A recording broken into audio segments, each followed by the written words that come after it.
Make me a channel of your peace. Where there is hatred, let me bring your love. Where there is injury, your pardon, Lord. And where there's doubt, true faith in you. Make me a channel of your peace. Where there's despair in life, let me bring hope. This is Mother Teresa. She works with the poor in India. Her message goes beyond India and beyond our usual understanding of poverty. She reminds us that we are all poor. And yet in poverty, Teresa's and freedom. In the poor, she finds Christ. She thinks everyone can. Everyone, everywhere.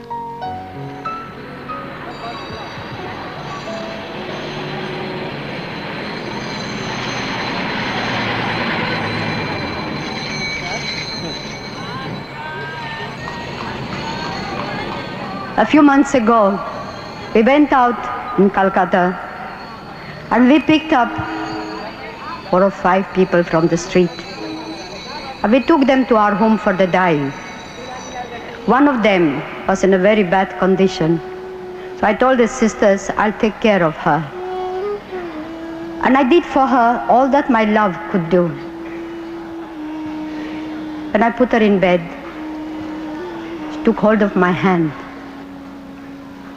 And there was such a wonderful smile in her face. She said one word, thank you, and she died. She gave me much more than I gave her. She gave me her grateful love. And for 1 second, I reflected on looking at her, and I said, what would I have done if I was she? And my answer was, I would have tried to draw some attention to myself. I would have said I'm hungry or I'm cold or I'm dying. But she was so great. She was so beautiful in her giving. The poor are great people. They give us much more than we give to them. We must love them not by feeling pity for them. We must love them because it is Jesus in the distressing disguise of the poor. They are our brothers and sisters. They are our own people.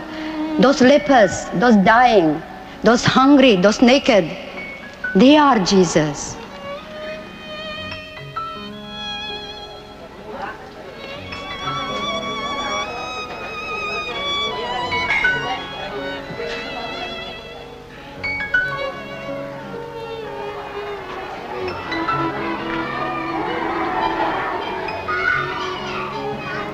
That is why I say that our sisters and brothers, the missionaries of charity, are not social workers. They are contemplatives right in the heart of the world. They want to feel that freedom of poverty that comes of choice. We want to know, to understand the poor, we must know what is poverty. And that's why I call it freedom of poverty. We are free to love God, to love Jesus with undivided love, and to love our poor with undivided love.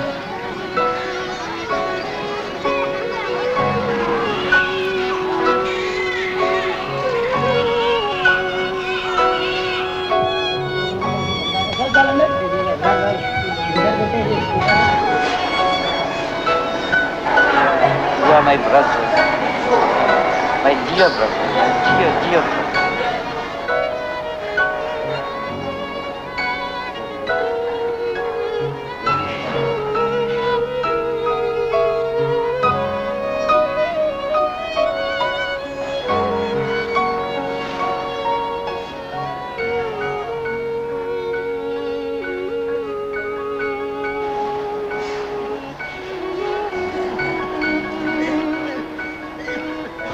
Every day we say this prayer: Dear Jesus, help me to spread thy fragrance everywhere I go.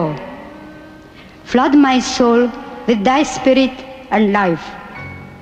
Penetrate and possess my whole being so utterly that all my life may only be a radiance of thine. Shine through me and be so in me that every soul I come in contact with may feel thy presence in my soul. Let them look up and see no longer me, but only Jesus. Stay with me, and then I shall begin to shine as you shine, so to shine as to be a light to others. Our sisters and brothers, to be able to do what they are doing, to live the life as they are living. We need our lives to be woven with the Eucharist. That's why we begin our day with Jesus and the Holy Eucharist. We receive Jesus himself in that bread, the bread of life. And he gives us that beautiful opportunity to give him in return.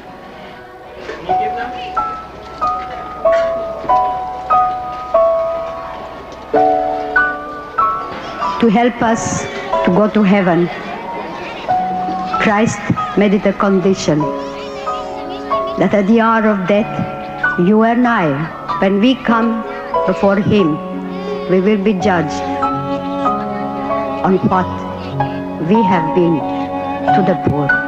For he said, I was hungry and you gave me to eat.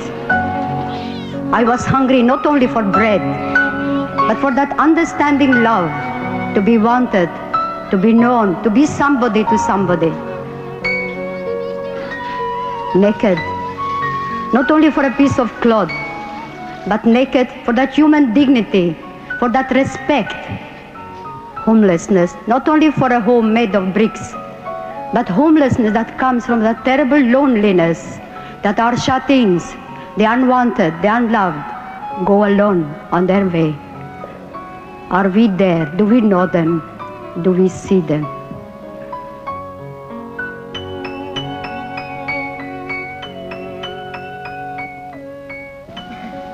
I visited a home, one of the best homes in England. Our sisters are there working. I don't know, but I've never seen so much beautiful things and so much wonderful things in a home like I saw in that home. And yet, there was not a single smile on the faces of those people. All these old people, they were all looking towards the door. And I asked the sister in charge, and I said, sister, why are they like that? Why are they not smiling? I'm so used to see smiles on people's faces, because I think smile generates smiles, just as love generates love. And then she said, this is every day like that. They're always waiting for somebody to come and visit them. The loneliness is eating them up. And for days after days, they keep on looking. Nobody turns up. That unwantedness is great poverty.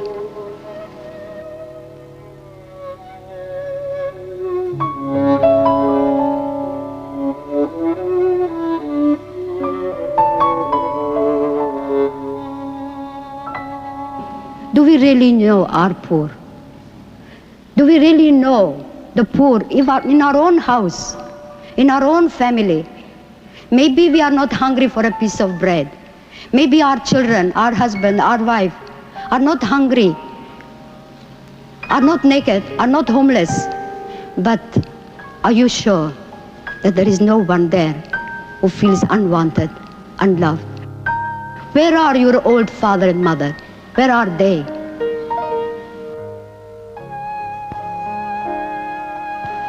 And so, you and I, let us look straight into our own families. For love begins at home. Do we really understand the poverty of Christ? the poverty of our poor in our own home, in our own communities. Never turn your back to the poor. For in turning your back to the poor, you are turning it to Jesus Christ.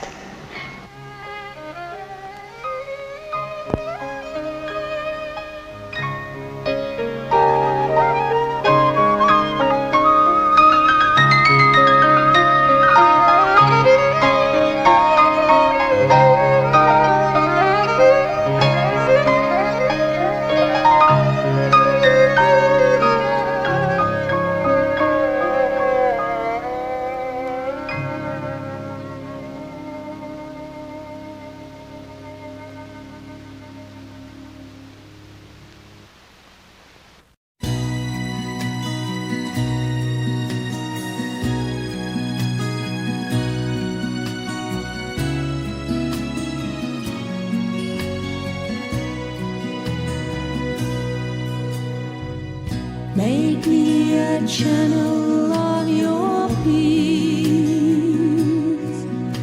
Where there is hatred, let me bring your love.